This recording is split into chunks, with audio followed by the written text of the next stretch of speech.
You are looking at Julian's pronunciation guide, where we look at how to pronounce better some of the most mispronounced words in the world, like this other curious word. But how do you say what you're looking for today?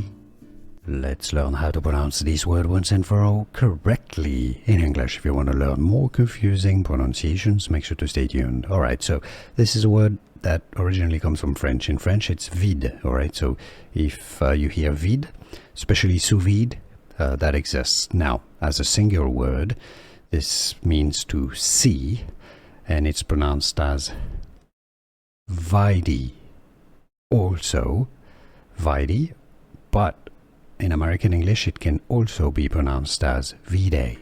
Alright, so you have two different pronunciations in English, vide or vide. Vide is the most common one. Now in French, vide. So at least now you know it all. Here are more videos on how to pronounce more confusing words and names too many mispronounced. Like this video if you found it useful. I appreciate your support. I'll see you soon and thanks for watching.